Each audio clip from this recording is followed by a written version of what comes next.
بسم اللہ الرحمن الرحیم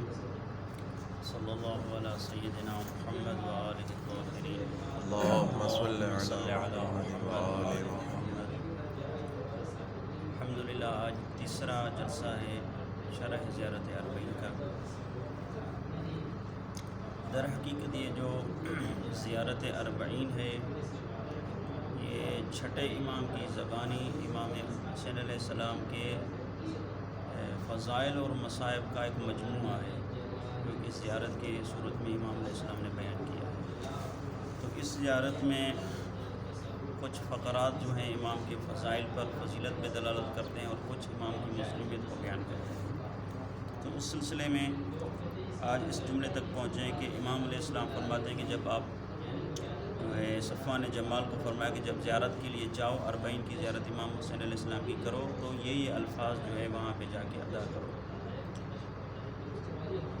اللہم انی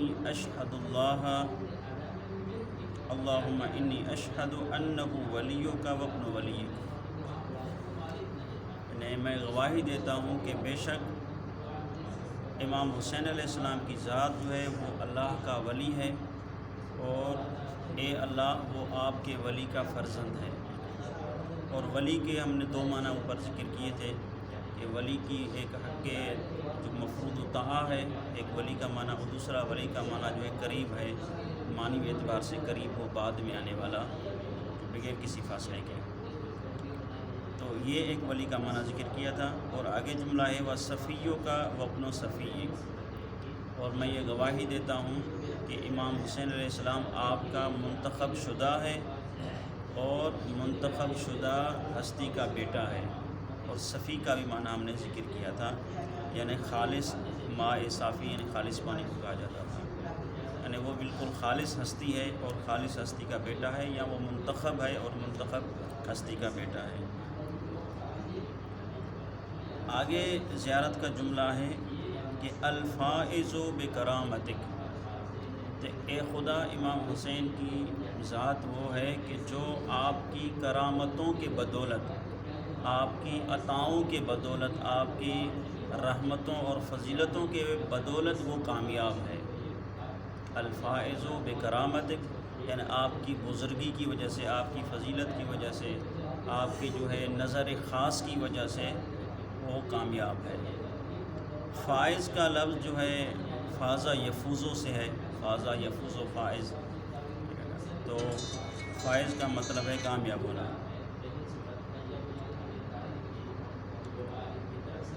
اب امام حسین علیہ السلام نے وہ کون سے کارنامے انجام دیے کہ جس کی بدولت امام کو یہ سند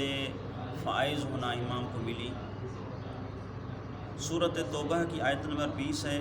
کہ جس میں خداوند متعال جو ہے فائز یا کامیاب آدمی کی ایک معیار بیان کرتے ہیں کہ اگر یہ صفات جس آدمی میں پائے جائیں تو وہ آدمی کامیاب ہو جاتا ہے۔ آیت مجیدہ فرماتی ہے کہ الذین آمنوا، سب سے پہلے کہ وہ مومن ہوں، وہاجروا اور وہ ہجرت کریں، وجاہدوا فی سبیل اللہ اور اللہ کی راہ میں جہاد بھی کریں، یعنی مومن بھی ہوں، ہجرت بھی کریں، اللہ کی راہ میں جہاد بھی کریں، اور وہ اللہ کی راہ میں جہاد بے اموالہم و انفسہم، اپنے مال سے بھی ہو اور اپنی جان سے بھی ہو،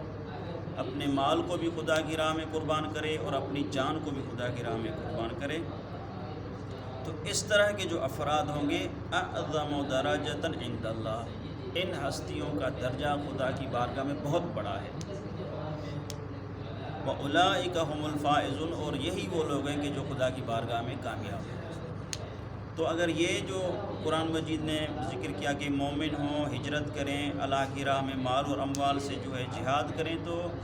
یہ مکمل صفات جو ہیں امام حسین علیہ السلام کی ذات جو ہے عالی میں بدرجہ اتم پائے جاتے ہیں۔ امام حسین علیہ السلام جو ہے ایمان کے اعلیٰ درجے پہ فائز ہے، بلکہ کوئی مومن اس وقت مومن نہیں بن سکتا جب تک امام حسین علیہ السلام کی امامت کا اقرار نہ کرے، امام کی منزلت کو نہ مان لے۔ وہ ہاجروا، اور امام نے ہجرت بھی کی، مدینے کو چھوڑا، مکے آئے، مکے کو چھوڑا، کربلا کی طرف آئے تو اللہ کی راہ میں ہجرت بھی کی، اور اللہ کی راہ میں جہاد بھی کیا، اپنا سب کچھ مال بھی قربان کر دیا، اور اپنا نفس اور اپنا اپنی جان بھی قربان کر دی۔ تو یہ تمام صفات امام حسین علیہ السلام کی ذات میں پائی جاتی ہے۔ اس لیے امام حسین علیہ السلام کو یہاں پہ مولا نے فرمایا کہ الفائز و بکرامت، اے خدا امام حسین علیہ السلام جو ہے وہ آپ کی برکتوں اور آپ کی جو ہے کرامت اور فیض کی بدولت امام حسین علیہ السلام کی ذات جو ہے وہ فائز اور کامیاب ہے۔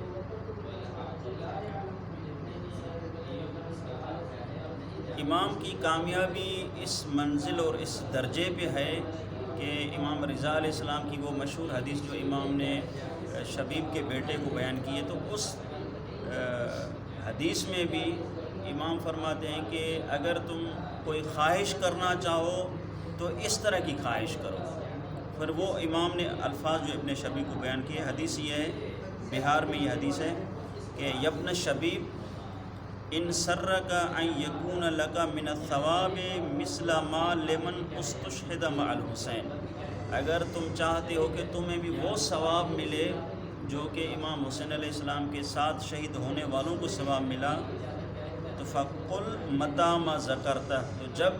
آپ کو امام حسین کی یاد آئے تو پھر یہ الفاظ بیان کرو، کون سے؟ یا لیتنی کنت معہم فافوز فوزا عظیما، کہ کاش کہ میں بھی ان کے ساتھ ہوتا اور جو ہے بہت بڑی کامیابی سے سرفراز ہو جاتا۔ یعنی امام حسین کی کامیابی اس درجے پہ ہے کہ امام رضا علیہ السلام اپنے شیعوں کو، چاہنے والوں کو اس کامیابی تک پہنچنے کا سبق دے رہے ہیں کہ اگر آپ کو وہ کامیابی چاہیے جس کامیابی کے پہنچنے کا انسان جو خواہش کرتا ہے، رزق ہے، تمنا ہے، تو اس کے لیے آپ یہ عمل کرو کہ جب بھی آپ کو امام حسین یاد آئے تو ان جملوں کے ساتھ امام کو یاد کرو۔ یعنی امام اس کامیابی کے درجے پہ ہیں کہ دوسرے مومنین جو ہے اس کامیابی کے درجے کے مشتاق ہیں۔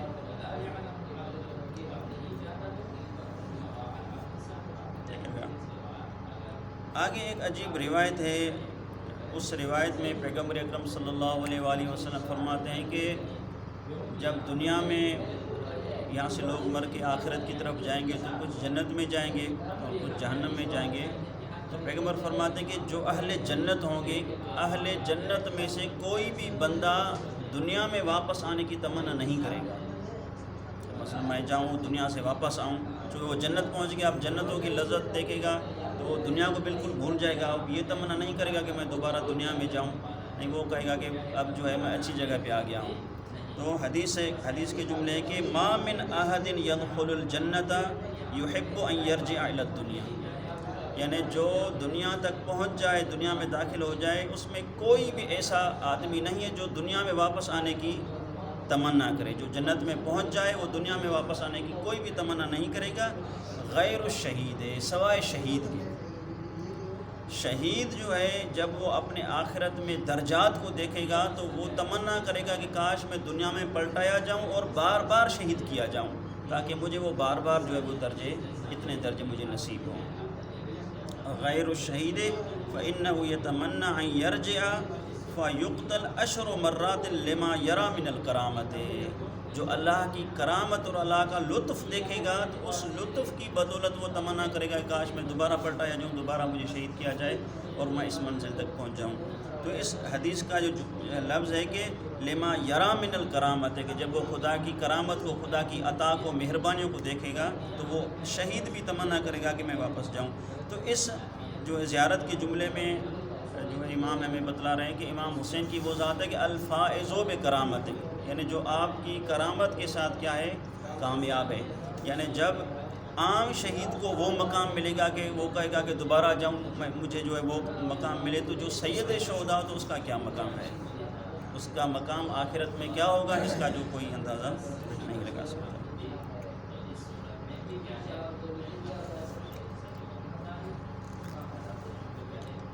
آگے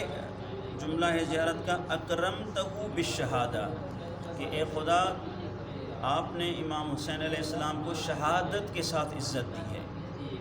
شہادت کے ساتھ، شہادت کے ذریعے آپ اس کو سرفراز کیا ہے۔ تو شہادت ایک ایسا منصب ہے کہ جو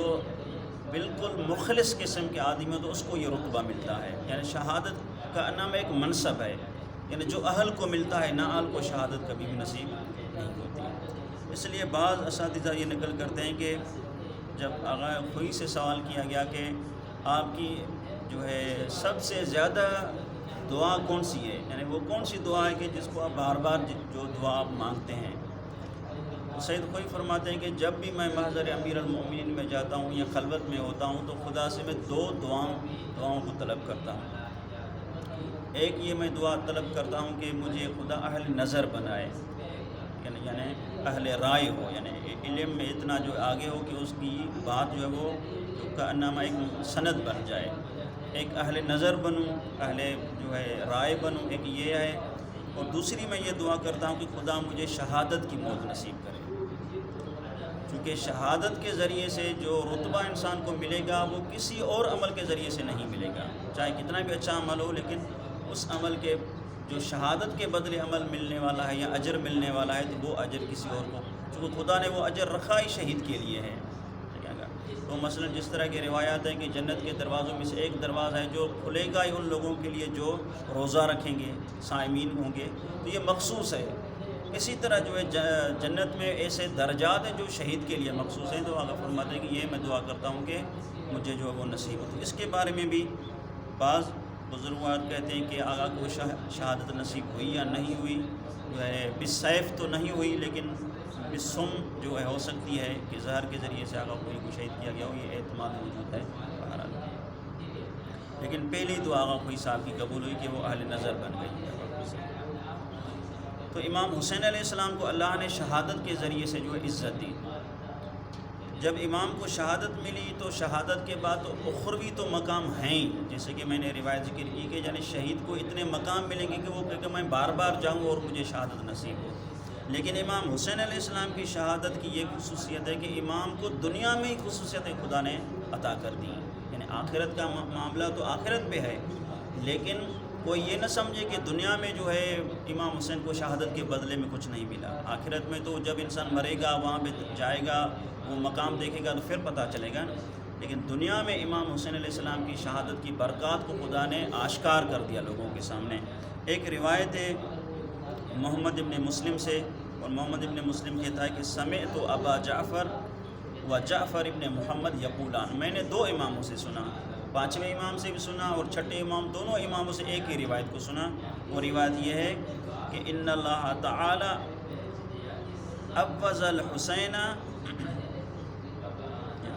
ابد الحسین من قتلہ، کہ اللہ تعالیٰ نے امام حسین علیہ السلام کو شہادت کے بدلے جو نعمتیں دیں، جو عوض دیا، وہ کیا تھا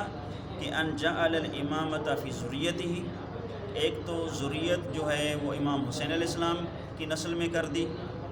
اور امامت جو ہے امامت جو ہے امام حسین کی ذریت میں رکھ دی، چونکہ سلسلہ امامت امام حسین سے چلا، امام حسن سے نہیں چلا۔ والشفاع فی تربتہ، اور دوسری جو خصوصیت یہ دی کہ امام حسین کی تربت میں اللہ نے شفاع رکھ دی۔ اور تیسری یہ ہے کہ وہ اجابت الدعاء عند قبرہ، اور امام کی قبر کے پاس دعا کی قبولیت کا ذمہ خدا نے دے دیا۔ اور آگے روایت ہے کہ امام حسین کی یہ بھی فضیلت ہے، یہ جو جملہ ہے یہ کم ذکر کیا جاتا ہے، پہلے تو ذکر کیے جاتے ہیں، لیکن یہ جملہ جو کم ذکر کیا جاتا ہے دونوں اماموں سے، پانچویں اور چھٹے امام سے، ہے کہ ولا تعد ایام زائریہ جائعا و راجعا، کہ جب امام حسین کا زائر جائے گا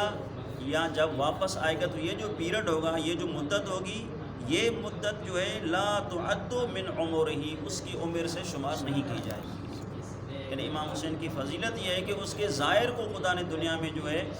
یہ مقام دیا ہے کہ آپ امام کی زیارت پہ جاؤ گے تو وہ آپ وقت جو ہے آپ کی عمر سے شمار نہیں ہوگا۔ اب یہ جو فضائل سنے تو محمد ابن مسلم جیسا راوی جو ہے وہ خود جو ہے جیسے سمجھیں کہ ہکا بکا ہو گیا کہ مولا یہ تو امام حسین کی ظاہر کی اتنی فضیلت ہے تو خود امام حسین کی کیا فضیلت ہوگی، تو یہ سوال اس نے کر دیا امام آئمہ سے۔ تو قال محمد ابن مسلم فقلت لابی عبداللہ، میں نے چھٹے امام سے سوال کیا کہ هذه الخلال تنال بالحسین فما له فی نفسہ، یہ تو اس کے لیے ہے کہ جو حسین سے ربط رکھے، جو حسین سے محبت کرے، یہ تو اس کے مقامات ہیں، لیکن فما له فی نفسہ، لیکن خود امام کی ذات کی کیا کمالات ہوں گے، یعنی امام کو کیا کمال ملے گا۔ واضح گا؟ تو امام فرماتے ہیں کہ ان اللہ تعالی اتبعتہم ذریتہ بلفظ ہے، قال ان اللہ تعالی الحقہ بالنبی فکان معہ فی درجتہ و منزلتہ، کہ اللہ تعالیٰ امام حسین علیہ السلام کو پیغمبر اکرم صلی اللہ علیہ وآلہ وسلم کے ساتھ جو ہے ایک ہی رتبے میں، ایک ہی درجے میں رکھ دیا، یعنی سب سے افضل ترین جو ہستی ہے بعد خدا وہ پیغمبر اکرم کی ذات ہے۔ تو امام حسین کا یہ مقام ہے کہ امام حسین جس طرح دنیا میں منیت کی منزل پہ تھے تو آخرت میں بھی منیت کی منزل پہ بھی فائز ہوئے۔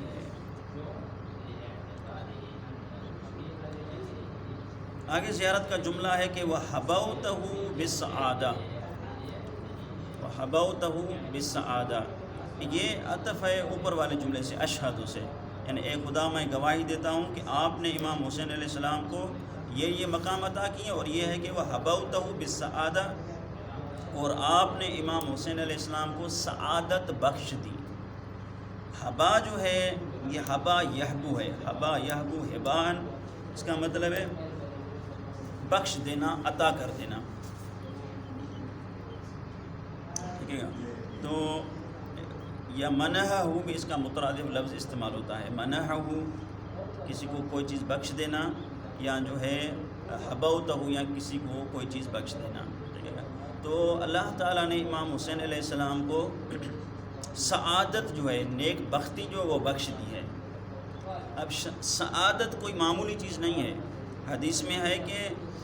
امام علی علیہ السلام فرماتے ہیں کہ من السعادت التوفیق الصالح، التوفیق لصالح الاعمال، کہ سعادت کی بدولت ہی انسان نیک اعمال انجام دیتا ہے، یعنی جب انسان میں سعادت ہوتی ہے تو انسان نیک اعمال انجام دیتا ہے، یعنی دنیا کا ہر خیر جو نیک عمل ہے وہ سعادت کی بدولت انسان میں آتا ہے۔ اسی طرح دوسری مقام پہ جو ہے پیغمبر اکرم کی حدیث ہے، پیغمبر فرماتے ہیں کہ من سعادت ابن آدم، کہ اللہ تعالیٰ نے جو اولاد آدم کو سعادت دی ہے اس کی نشانی یہ ہے، یعنی کس طرح پتہ چلے کہ اس میں جو ہے سعادت ہے یا اس میں سعادت نہیں ہے۔ پیغمبر فرماتے ہیں کہ من سعادت ابن آدم استخارۃ اللہ، کہ جو آدمی اللہ سے خیر طلب کرے، یہ خیر طلب کرنا نشانی ہے کہ اس میں سعادت موجود ہے، اور رضا ہو بما قضى اللہ، اور اللہ کی قضاء اور اللہ کی جو مشیت ہے اس پر راضی رہنا بھی جو ہے سعادت کی بدولت ہے۔ تو سعادت ایک قسم کا کمال ہے جو اللہ تعالیٰ انسان کے اندر میں رکھ دیتا ہے، اور اس کے بعد وہ نیک اعمال کو انجام دیتا ہے، اللہ کی رضا پہ راضی رہتا ہے، اللہ سے ہمیشہ خیر طلب کرتا ہے۔ اگر یہ سعادت نہ ہو تو اس کا جو ہے مقابلے میں شقاوت انسان کے اندر میں آ جائے گی، اور شقاوت سے انسان جو ہے گناہ انجام دے گا اور خدا سے مایوس ہو جائے گا، اور یہاں تک کہ کفر کے مرحلے میں بھی داخل ہو سکتا ہے۔ تو یہ سعادت جو ہے ایسی نعمت ہے جو کہ اللہ تعالیٰ نے امام حسین علیہ السلام کو دے دی ہے، وَحَبَوْتَهُ بِالسَّعَادَةِ، کہ آپ نے امام حسین علیہ السلام کو سعادت بخش دی ہے۔ آگے زیارت کا جملہ ہے وَاجْتَبَيْتَهُ بِطِيبِ الْوِلَادَةِ، اور آپ نے امام حسین علیہ السلام کا پاکیزہ ولادت کے ذریعے سے انتخاب کیا ہے، ٹھیک ہے۔ وجتبہ شاید پیچھے بھی لفظ گزرا ہے نہیں، یہ جو مجتبہ ہے امام حسن کا لقب جو ہے یہ اس سے ہے، وجتبہ یعنی جو ہے منتخب کرنا، مجتبہ یعنی منتخب، وجتبیتہ بطیب الولادہ یعنی پاکیزہ ولادت کے ذریعے سے آپ نے اس کا انتخاب کیا۔ یہ اشارہ ہے کہ آئمہ معصومین علیہ السلام کی جو ہے سلب ہے، جو اوپر جو ہے وہ سارے کا سارا سلب جو ہے وہ پاک اور پاکیزہ سلب ہے، ٹھیک ہے۔ اور اسی وجہ سے ہم امامیہ کا یہ عقیدہ ہے کہ انبیاء اور آئمہ کے جو آباء و اجداد جتنے بھی نسل ہیں وہ کبھی بھی جو ہے وہ شرک ان کے قریب کبھی بھی نہیں گیا، وہ ہمیشہ موحد ہی رہے ہیں، ٹھیک ہے۔ چونکہ یہ جو دعائیں ہیں، یہ جو جملات ہیں، یہ جملات دلالت کرتی ہیں کہ جو ہے آپ کا نسل جو ہے وہ پاک و پاکیزہ نسل تھا، بخلاف ان مسلمانوں کے جو یہاں تک کہ پیغمبر اکرم صلی اللہ علیہ وآلہ وسلم کے والدین کو بھی جو ہے وہ کفر سے تعبیر کرتے ہیں کہ انہوں نے کلمہ نہیں پڑھا، دکھائیں گے انہوں نے کب کلمہ پڑھا ہے، لیکن یہ کلمہ پڑھنا جو ہے وہ نشانی نہیں ہے، ایمان جو وہ دل سے ہوتا ہے۔ ایک اور بھی زیارات ہے، اس زیارات کے جملے بھی اس معنی پہ دلالت کرتے ہیں کہ یہ جو نسل ہے یہ طیب ولادہ ہی ہے، جیسے کہ زیارت وارثہ کا یہ جملہ ہے کہ اشہد انک کنت نورا فی الاسلاب الشامخہ والارحام المطہرہ، یعنی میں گواہی دیتا ہوں کہ آپ جو ہے وہ چمکتے ہوئے نسل میں آپ کا نور تھا اور پاک و پاکیزہ رحموں میں آپ کا نور تھا۔ یہ جو ہے کہ ارحام مطہرہ یعنی پاک و پاکیزہ نور تھے، اس کا مطلب ہے کہ جو ہے کبھی بھی نجاست جو ہے گناہوں کی نجاست ہے یا شرک کی نجاست ہے وہ کبھی بھی ان کے قریب نہیں آئی۔ اور خود قرآن مجید کی جو آیت تطہیر ہے یہ ہمارے پاس بھی ایک مضبوط دلیل ہے کہ ائمہ معصومین علیہ السلام جو ہے وہ رجس سے اور شرک اور دوسرے تمام گناہوں کی پلیدی سے جو ہے ہمیشہ ہمیشہ کے لیے پاک و پاکیزہ ہیں۔ وَيُطَهِّرَهُمْ تَطْهِيرًا، یہ اس مطلب کی طرف اشارہ ہے کہ آپ کو اللہ نے اس طرح پاک و پاکیزہ کیا ہے کہ جس طرح پاک رکھنے کا حق ہے۔ یہاں پہ اگرچہ بحث جو ہے ذکر کی جا سکتی ہے لیکن چونکہ وہ صدد میں نہیں ہے، اس طہارت سے مراد جو ہے وہ طہارت تکوینی مراد ہے، جس کو ہم جو ہے دوسری اصطلاح میں عصمت تکوینی کہتے ہیں۔ یعنی ائمہ معصومین علیہ السلام کو عصمت تکوینی ملی ہے، عصمت تشریعی نہیں ملی۔ عصمت تشریعی کا مطلب یہ ہے کہ ایک انسان جو ہے دنیا میں کوئی بھی گناہ نہیں کرتا، یعنی مکروہات کو انجام نہیں دیتا، بالکل پیدا ہونے سے مرنے تک جو ہے وہ پاک و پاکیزہ رہتا ہے۔ ایک ایسے مقدس گھر میں اگر کسی کی تربیت ہو تو یہ ممکن ہے، اور بعض ایسے جو ہے نام بھی ہمیں مل جاتے ہیں علماء کرام کے کہ جو اس جو ہے پاکیزگی کی منزل پہ تھے، تو اگر ہوں تو ان کے لیے ہم وہاں پہ کہا جاتا ہے وہ عصمت تشریعی ہے، یعنی ایک ایسی عصمت، ایک ایسا درجہ جو انہوں نے اپنی ریاضت سے پرہیزگاری سے حاصل کیا ہے۔ یہ عصمت تشریعی تو کوئی بھی حاصل کر سکتا ہے، جس طرح کہ جناب مولا عباس علیہ السلام کے لیے یا جناب زینب عالیہ صلوات اللہ وسلم علیہا کے لیے یہ ملتا ہے کہ وہ بھی معصوم اور معصومہ تھے، تو وہ عصمت کیا ہے؟ عصمت تشریعی ہے، یعنی خود ان کا کردار اتنا بلند تھا کہ وہ اس عصمت کی منزل پہ تھے، اس کا انکار ہم نہیں کر سکتے۔ چونکہ علماء کی مثال موجود ہے تو وہ تو جو ہے گود علی کے پلے ہوئے ہیں، تو ان میں تو بدرجہ اولیٰ کمالات موجود ہیں۔ عصمت تکوینی کا مطلب یہ ہے کہ وہ ذوات مقدسہ کے جن پہ خاص لطف خدا ہو کہ ان کی عصمت باقی رہے، خود ان کا کردار بھی ہوتا ہے اور لطف خدا بھی ہوتا ہے خاص۔ یہ عصمت تکوینی جو ہے یہ اس کے اختیار کے منافی نہیں ہے، یہ اختیار کے منافی نہیں ہے، چونکہ عصمت تکوینی ہم انبیاء میں بھی مانتے ہیں، اور حضرت یوسف علیہ السلام کے لیے کہ اس نے یہ ارادہ کر دیا تھا اگر وہ خدا کی رحمت وغیرہ کو نہ دیکھتا، اس کا مطلب ہے کہ اختیار ہے۔ اگر اختیار ہی نہ ہوتا تو وہ ارادہ ہی نہ کرتا گناہ کا، کچھ بھی نہ کرتا یا اس کی طرف متوجہ نہ ہوتا۔ تو بہرحال دوسرے شواہد کافی موجود ہیں اور یہ اپنی جگہ پہ بات ہے۔ خلاصہ یہ ہے کہ یہ وہ ہستیاں کہ جن کو خدا نے تکویناً پاک بنا دیا ہے، جب وہ تکویناً پاک ہیں تو اس کے کیا ہے سلوک بھی پاک و پاکیزہ ہے۔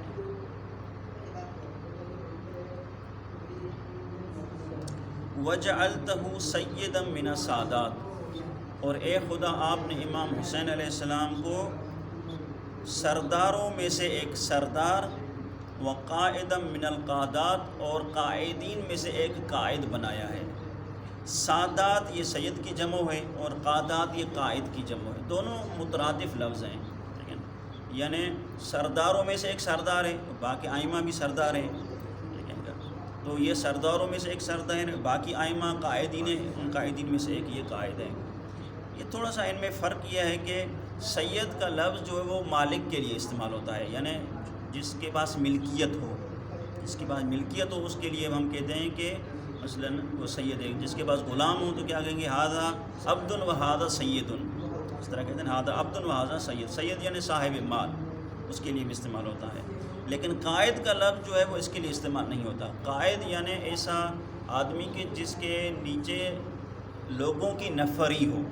یعنی جس کی لوگوں کے اوپر بالادستی ہو یا جس کا شرف لوگوں کے اوپر ہو، جیسے کہ رئیس عشیرہ ہے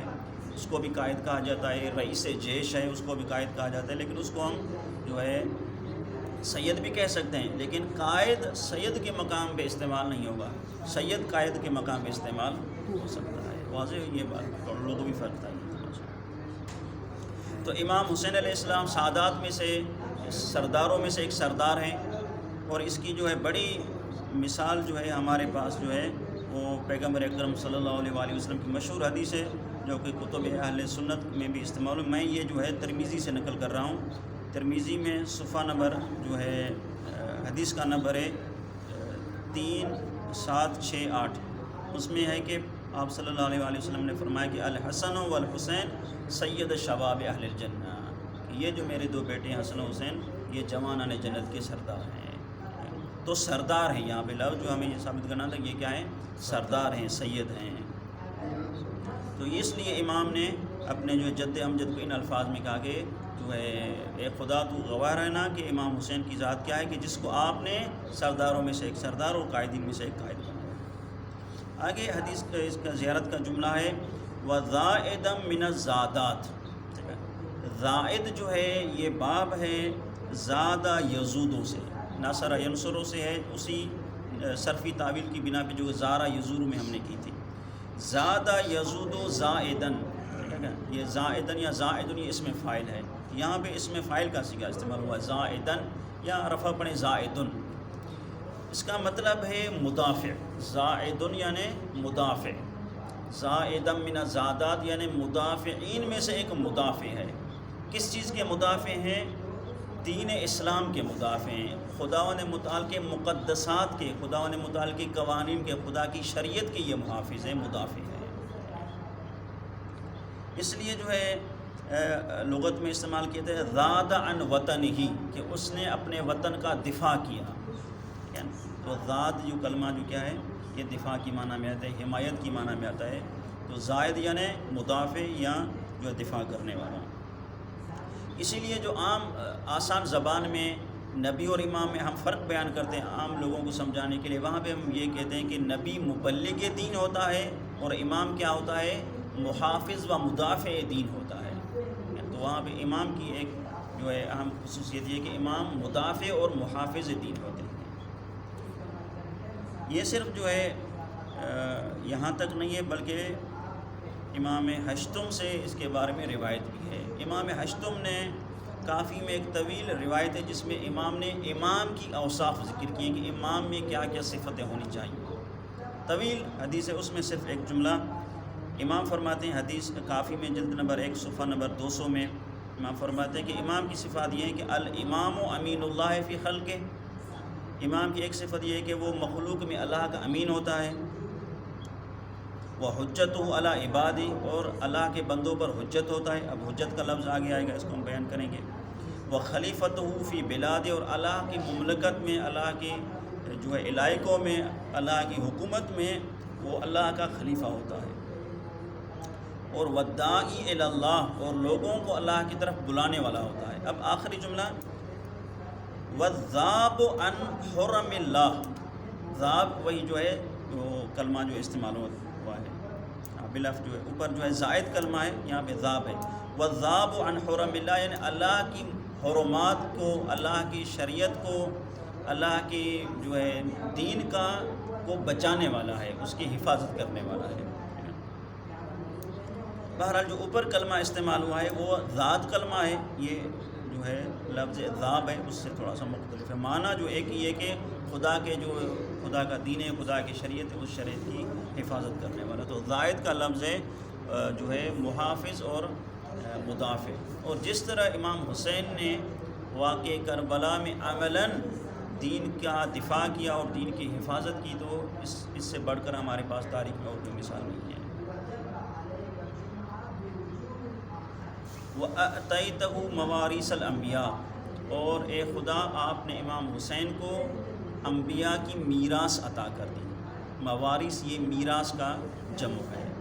لفظ میراث جو ہے وہ مال مادی پہ بھی استعمال ہوتا ہے اور جو ہے ایک چیز معنوی پہ بھی استعمال ہوتا ہے۔ یعنی ہم کہہ سکتے ہیں کہ اگر کوئی شخص اپنے والد سے پیسے میراث میں لے تو وہاں پہ بھی لفظ میراث استعمال ہوتا ہے، اور اگر حکمت اور دانائی اور علم لے تو وہاں پہ بھی کہتے ہیں کہ اس نے اپنے باپ سے یہ چیزیں میراث میں لی ہیں۔ تو عربی میں بھی استعمال ہوتا ہے اور ہمارے اردو میں بھی یہ چیزیں استعمال ہوتی ہیں۔ یہاں پہ جو مراد ہے کہ خداوند متعال نے امام حسین کو انبیاء کے میراث عطا کر دی، یعنی معنوی کمالات، جو بھی معنوی کمالات انبیاء میں ہیں وہ تمام کے تمام معنوی کمالات اللہ نے اس کا جو وارث امام حسین علیہ السلام کو بنا دیا ہے۔ ہر نبی جو ہے، ہر امام جو ہے، وقت کا ہر امام انبیاء کا وارث ہوتا ہے۔